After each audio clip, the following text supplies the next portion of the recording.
Hello everyone and welcome to the lecture. तो चलिए इस वाले लेक्चर में हम देखते हैं अगला miscellaneous concept of the pronoun chapter. तो देखिए एक रूल होता है इंग्लिश लैंग्वेज में, ध्यान से देखिए। कुछ कुछ शब्द होते हैं इंग्लिश लैंग्वेज में, उनको हम प्रेपोजिशन बोलते हैं। करेक्ट, ये तो आपको पता होगा। और हमने बेसिक्स में देखा है कि प्रेपोजिशन के बाद जो भी नाउन या प्रोनाउन हम लिखेंगे वह क्या होंगे, उसके प्रेपोजिशन के ऑब्जेक्ट होंगे। तो एक तो ऑब्जेक्ट कौन बन सकता है, सिर्फ और सिर्फ नाउन या प्रोनाउन।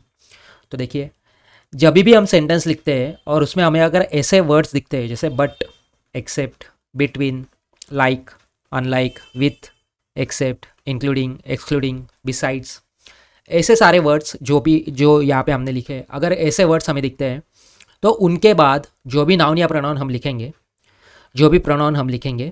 उनका कौन सा केस हमें यूज़ करना पड़ेगा? ऑब्वियसली कौन सा केस यूज़ करना पड़ेगा? Objective case. क्यों? What is the logic? क्या है इसके पीछे का लॉजिक? एकदम सिंपल है। प्रेपोजिशन के बाद जो भी प्रोनाउन हम लिखते हैं वह उस प्रेपोजिशन का ऑब्जेक्ट होता है। तो कोई चीज़ अगर उस प्रेपोजिशन की ऑब्जेक्ट है तो ऑब्वियसली हमें उसका ऑब्जेक्टिव केस ही लिखना पड़ेगा। क्या सब्जेक्टिव केस लिख के हमारा काम बनेगा? नहीं।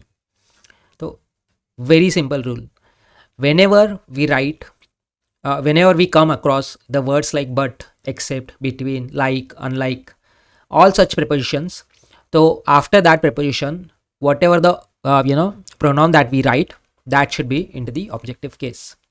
The very simple rule. Now इस पर्टिकुलर रूल को हम कुछ सेंटेंसेस से देखते हैं। चलिए देखते हैं। जैसे ही सेंटेंस आपके पास आता है उनको आपको ब्रेक करना है पार्ट्स ऑफ स्पीच में, अंडरस्टैंड करना है उसके पीछे का ग्रामर एंड जो भी एरर है उस वाले पर्टिकुलर सेंटेंस में। तो ग्रामर के लॉजिक की हेल्प से हम उसको रेक्टिफाई करेंगे। तो चलिए देखिए, यहाँ पे ये आइए। फ्रेंड्स क्या हो गया हमारा? Obviously it's a subject. My उसके ऊपर पोजीशन बनाने वाला पॉजेसिव एडजेक्टिव। फ्रेंड्स किसके? माई फ्रेंड्स, मेरे फ्रेंड्स, है ना। That's why it's a possessive adjective. कितने फ्रेंड्स है? All friends. तो all is again the adjective. All friends, some friends, few friends, many friends. Correct. Except क्या है हमारा? देखिए except is nothing but it's a preposition. आपको इस वाले सीरीज में भी दिख रहा होगा, जो वर्ड्स मैंने लिखे हैं उसमें भी दिख रहा होगा, एक्सेप्ट इज दी प्रीपोजिशन। तो ऑब्वियसली उसके बाद हमने देखिए क्या लिखा है, एक प्रोनाउन लिखे हैं। तो प्रोनाउन का एक तो पहले सब्जेक्टिव केस है ही और उनका ऑब्जेक्टिव केस है हिम। तो क्या लिखना पड़ेगा हमें इधर? प्रेपोजिशन के बाद जो भी प्रोनाउन हम लिखते हैं वह प्रेपोजिशन के ऑब्जेक्ट कहलाते हैं। यह बेसिक्स में हमने सीखा है। तो अगर ऑब्जेक्ट कहलाते हैं तो हमें यहाँ पे ऑब्जेक्टिव केस का चयन करना पड़ेगा, ही हमें रफ करना पड़ेगा। अगेन आर क्या है? आर हमारा मेन वर्ब है, जो कि एक बी फॉर्म दी वर्ब है। जब be form the verb main verb का काम करे तो उनको लिंक इन वर्ब बोलते हैं। क्यों लिंक इन वर्ब? बिकॉज वह लिंक करने का काम करता है उसके कॉम्प्लीमेंट को और उसके सब्जेक्ट को। तो प्रेजेंट क्या हो गया यहाँ पे? सब्जेक्ट कॉम्प्लीमेंट एट, अगेन यहाँ पे एक प्रेपोजिशन, और प्रेपोजिशन के बाद जो भी नाउन हम लिखते हैं that is the prepositional object. तो देखिए इस वाले सेंटेंस का मतलब मीनिंग क्या है? All my friends except he oblique him are present at the party. मेरे सारे फ्रेंड्स सिर्फ उसके अलावा पार्टी में प्रेजेंट है। तो इस वाले पर्टिकुलर सेंटेंस में हमने क्या सीखा कि एक्सेप्ट एक प्रेपोजिशन है, उसके बाद जो भी नाउन या प्रोनाउन हम लिखेंगे वह उसका ऑब्जेक्टिव केस यूज करना पड़ेगा। ठीक है, I hope very simple rule आपको यह समझा होगा। चलिए दूसरा सेंटेंस भी देखते हैं। She is sitting between Rajat and I oblique me in the class. Again इसको ब्रेक करते हैं। इज क्या हो गया हमारा? Helping verb. सिटिंग क्या हो गया हमारा? Main verb. बिटवीन एक प्रेपोजिशन है, तो प्रेपोजिशन के बाद जो भी नाउन या प्रोनाउन हम लिखेंगे वह प्रेपोजिशन के ऑब्जेक्ट कहलाएंगे।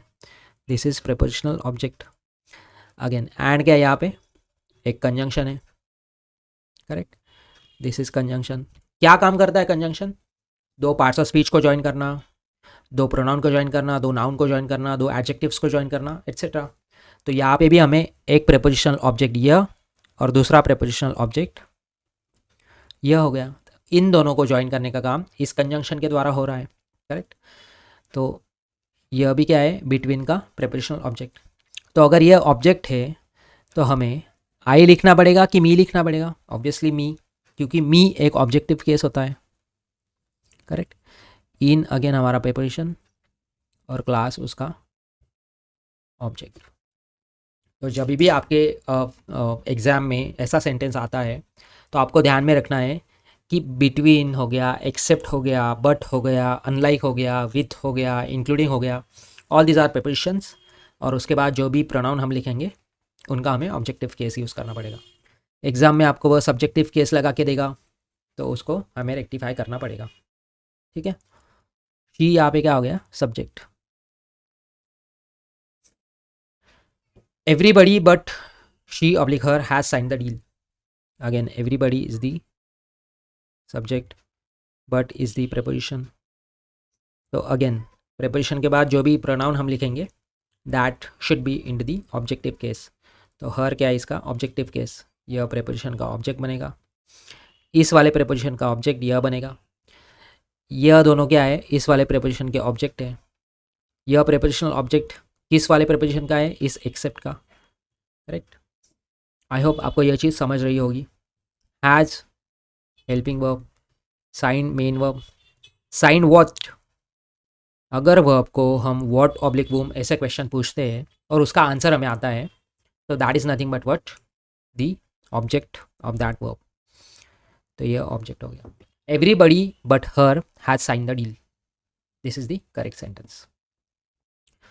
देखिए 14वीं sentence, all my friends unlike they oblique them are kind hearted and soft spoken. Friends यहाँ पे subject, again my possessive adjective, इस फ्रेंड्स के ऊपर पोजीशन बनाने वाला माई पजेसिव एडजेक्टिव। फ्रेंड्स कैसे, ऑल, मेनी, फ्यू, तो यह ऑल भी क्या हो गया, एक एडजेक्टिव। अगेन अनलाइक क्या हुआ, देखिए अनलाइक यहाँ पे दिख रहा है आपको, यह एक प्रेपोजिशन हो गया। और प्रेपोजिशन के बाद जो भी नाउन या प्रोनाउन हम लिखेंगे, जो भी प्रोनाउन हम लिखेंगे उसका कौन सा केस हमें यूज़ करना पड़ेगा, we need to use the objective case. तो दे एक सब्जेक्टिव होता है जो कि यहाँ पे रॉन्ग होगा, हमें ऑब्जेक्टिव केस यूज़ करना पड़ेगा विच इज़ देम। तो इस वाले प्रेपोजिशन का यह क्या बनेगा, प्रेपोजिशनल ऑब्जेक्ट। आई होप आपने बेसिक लेक्चर्स को फॉलो किया होगा, रेफर किया होगा। यह सारी चीज़ें हमने बेसिक्स में सीखी है। प्रेपोजिशन का एक पूरा का पूरा बेसिक्स का चैप्टर हमने अपलोड किया है। अगर आपको यहाँ पे दिक्कत हो रही है तो आप उसको रेफ़र कर सकते हैं, ठीक है। आर हो गया हमारा लिंक इन वर्ब, वही क्योंकि मेन वर्ब है, मतलब बी फॉर्म दी वर्ब जब मेन वर्ब बनेगा तो उसको लिंक इन वर्ब बोलते हैं। ऑल माई फ्रेंड्स कैसे है, काइंड हार्टेड, तो यह सब्जेक्ट कॉम्प्लीमेंट हो गया। और सॉफ्ट स्पोकन यह भी सब्जेक्ट कॉम्प्लीमेंट हो गया। देखिए दो सब्जेक्ट कॉम्प्लीमेंट को ज्वाइन करने का काम कौन कर रहा है, यह conjunction, correct, this is the conjunction. तो इस वाले सेंटेंस का मतलब होता है all my friends unlike them are kind hearted and soft spoken. उनके अलावा, उन सारे लोगों के अलावा जो भी मेरे फ्रेंड्स हैं, सारे फ्रेंड्स वह एकदम काइंड हार्टेड है और मृदुभाषी है, ठीक है। तो अगर क्विकली हम रिवाइज करें तो बट हो गया, एक्सेप्ट हो गया, यह जो प्रेपोजिशन है उसके बाद जो भी प्रोनाउन हम लिखते हैं उनका हमें ऑब्जेक्टिव केस लिखना पड़ता है। क्यों, क्योंकि हम उसके बाद एवरी प्रेपोजिशन के बाद उसके ऑब्जेक्टिव लिख रहे होते हैं, दैट्स वाई। आई होप आपको यह चीज़ समझी होगी। तो प्लीज़ इस वाले वीडियोस को लाइक कीजिए, शेयर कीजिए अपने फ्रेंड्स के साथ, फैमिली मेम्बर्स के साथ। एंड अगर आपको यह कंटेंट अच्छा लगता होगा तो प्लीज़ इस चैनल को सब्सक्राइब कीजिए for such awesome content. Thank you.